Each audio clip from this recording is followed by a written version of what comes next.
ভিডিওটা ধাক্কা দিবেন না, আপনারা ভিডিওটা অবশ্যই দেখে যাবেন। যার যার পাইকারি খুচরা বেল লাগবে অবশ্যই নেবেন। এই যে বেলগুলো কমপ্লিট হইতেছে,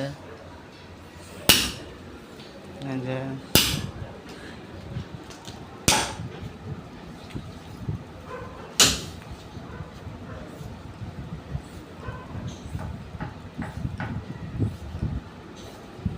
ফিনিশিং দেওয়া হইতেছে। আপনারা অবশ্যই